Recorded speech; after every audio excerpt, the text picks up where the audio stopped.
about the concern raised with regards to the conflict of interest, NEMA as a regulator, and then again issuing the ESIA through consultancy. We have experts in the environment. They are the ones who write the NEMA, the reviews, and make decisions. So the EIA process is open, it's transparent, it's evidence-based, and it's followed up by technical experts. So we believe that they are well capacitated to address and look at and conduct their EIA in a free and fair manner. The question on Senator Mandago, yes, we take note on the sewer networks. They are being expanded. It cannot be done overnight. You can see the time that Nairobi restoration it has taken. We conducted mapping. We saw who were discharging effluent. We were able to close them, and then now we are now cleaning up the Nairobi River. And you can see how many years and how much it has taken. So we will continue working extensively to ensure that we are restoring, again, see where resources allow how we can restore, and also support us, maybe through the National Infrastructure Fund. We can also look and ensure that restoration is occurring, because as we have this infrastructural development, industrialization, then the environment also has to be protected. So those are things that we are really advocating for, so that the ministry can be able to receive resources to support in those aspects. Yes, for Senator Muthama, yes, expansion of the treatment facilities is occurring in Kinanie and Machakos. Okay, that's the report. So I think those are the questions that have been raised. That one we are there. Because I was there, we started from the area of Mlolongo going down. So I was there, and we will continue assessing. So they give me reports routinely, and where they have challenges with the industries, then we go. Senator Mudama, you know that is not how we conduct our business in this house. And Madam CS, don't respond to the members without my authority. Thank you, Senator. Otherwise you'll be out of order yourself, even though you are on the other side. That's fine. Which questions have not been responded to? Senator, you know she has addressed her deliver. Because your question and the question, Madama, is the same about our river pollution. She has addressed that. The issue is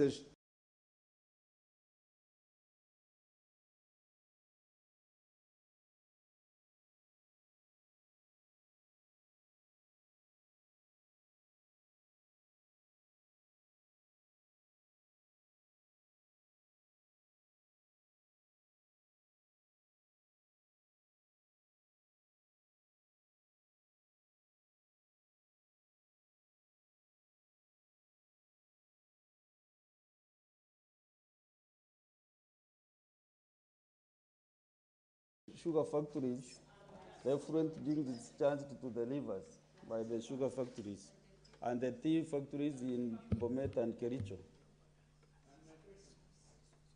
Yours has been answered too. You didn't reason about the experts.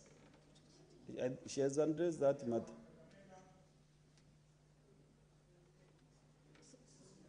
You know, your technical team should be able to assist you with the questions, registering questions, so that you don't do to and fro.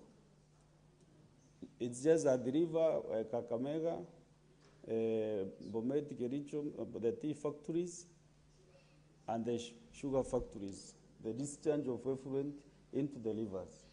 Yes, so all of them have been mapped, and I have talked to my technical team. Restoration orders have been given. So we'll be able to highlight those ones which are highly discharging effluent, and we'll visit the sites. I can assure you I will visit them personally, but the team has been deployed to conduct assessment and support. They have given restoration orders. They have given them an implementation timeline. They will go back to review to ensure that they are adhering and the treated effluent is what is being discharged. If there are challenges, then now we will move to closure. So we have mapped out, and we will be able to share that even in our dashboard on what we are doing in terms of monitoring, where we have visited. Yes, thank you.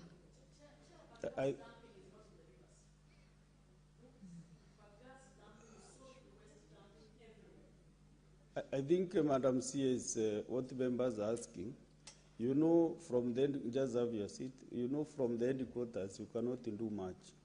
You have county, NEMA county offices across the country. So I think there is nothing much they are doing to monitor what is happening in the counties. That is why members are talking about Kakamega, Bomet, Kericho, about Meru, about Bungoma, because now your team is not working well, and maybe you didn't need to coordinate your NEMA team better. Senator Onyonka. Mr. Speaker, I've never seen parliamentary procedure where I would, as I'm making my contribution, give the CS information on a matter that is very sensitive to me and Madam Muma, and then ask my question, if you can allow me to do that. The information I wanted to give her is that if she was to go to the Kenya Sugar Board and look at the reports which have been written for the last 40 years on what was supposed to happen to Bagasse, Mr. Speaker, her Minister for Industry would be very happy, because Bagasse was meant from the sugar factories so that it can be consolidated and made into block boards. But when the sugar factory started, all the economic activities collapsed. So I would like to suggest to the Minister that she can actually check with our Ministry of Industry and look at the Kenya Sugar Board. They will tell her what Bagasse was meant to do. And that's why we have so much of it, polluting, and yet it can be converted into block boards and timber materials which can be used for construction. My question, Mr. Speaker, is to ask the Minister that on several occasions as Senator of Kisii County, I have raised issues about trees being felled and being cut in Kisii, Homa Bay, South Nyanza, Uasin Gishu, and many other counties in this republic. I would like, Mr. Speaker, to ask her whether she's aware that there was an environmental assessment study which was done, and whether there was this information that was gathered that would make sure, because previously, Mr. Speaker, when trees were cut anywhere, whether you look at Kinungi, you go to Elgon, the trees were always cut, but there was always transplanting. But you see what has happened, Mr. Speaker, is that all these areas, if you go to a place called Ringa, there's a place in Kisii called Mwata, the trees have been cut and there is no replanting of these trees. I don't know whether the Minister is aware what the implication of this would be. Thank you, Mr. Speaker.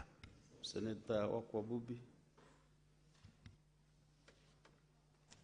Thank you, Mr. Speaker, for the opportunity. I'd like to appreciate the CS for the introspective responses. However, I would like to pose a question to the CS and her technical team. If she has got any strategies of visiting Bungoma County and other counties to look into their CIDPs and climate action plans. Asking this with reference to Bungoma County to look at the River Nzoia pollution that has got very heavy pollution, industrial discharge, that makes its environs like Webuye being inhabitable, and even the water not good enough to be used for domestic purposes. Then the CS should also look into Bungoma Town CBD sewage system, which to me is has a total rot, because when it has rained and there are floods, we tend to have some overflowing water with a lot of litter all over there is a lot of stench, and also to visit and check on the dump sites and other municipal sites. For instance, we have a dump site in Bumula called the Lumoru dump site. So you need to look at that and look at the waste leaching into our rivers. Finally, I want you to look at the massive deforestation in Mount Elgon that has left a lot of springs, dams, rivers. Senator Okwabubu, you and ask only one question. Thank you, Mr. Speaker. Well And I guided. think you did for Bungoma. Asante sana. Thank you, Mr. Speaker. Senator Mwaruma. Yeah, thank you, Mr. Speaker, for the opportunity to ask my supplementary question. My question is on the regulation on trade of carbon credit. In 2023, we passed the Climate Change Amendment Bill of 2016, and the main objective was to regulate and have a revenue sharing basis for the proceeds of sale of carbon credit. You know, most of the carbon credit is sold in a ward called Kasigau in Taita Taveta. Now, we left the basis to regulations.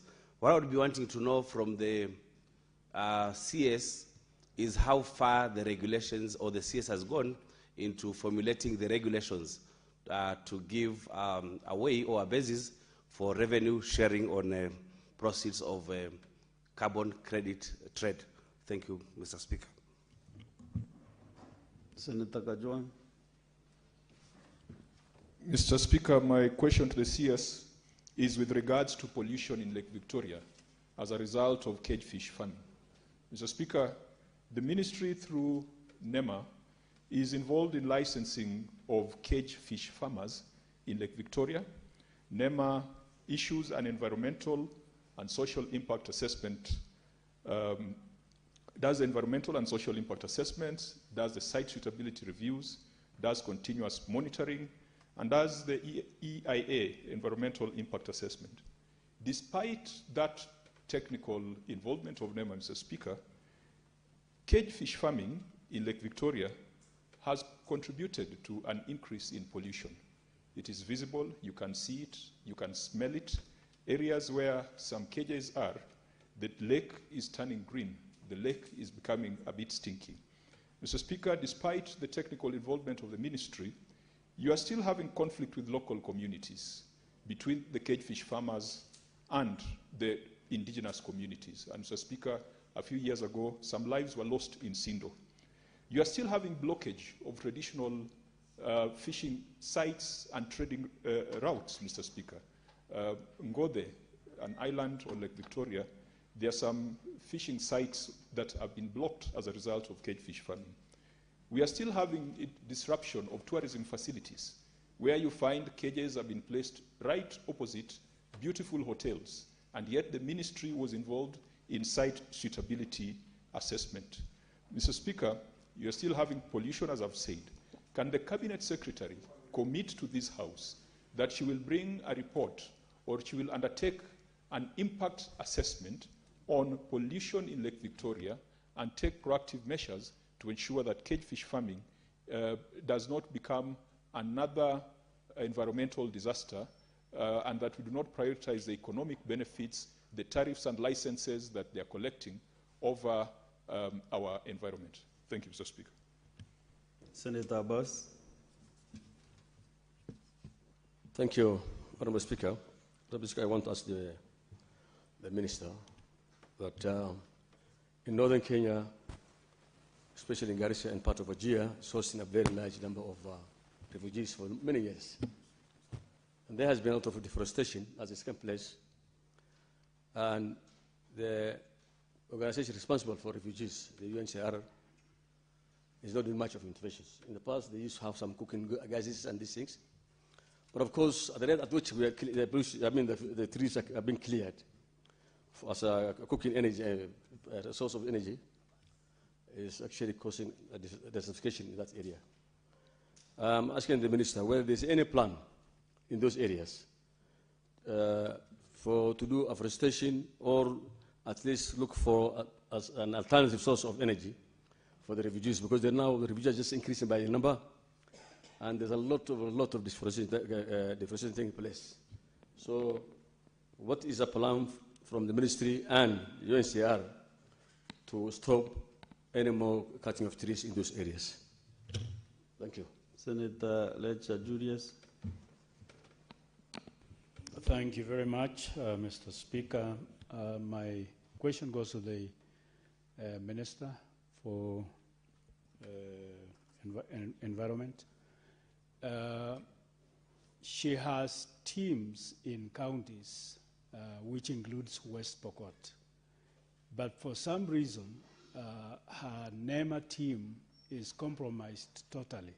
Like there is mining going on in Laminyeusi in West Pokot and Kambikaraya and Takwel and many other places. Now her team does not effectively make sure that the washing of trucks do not take soil taken out of the mining area and clear it or clean it in the rivers.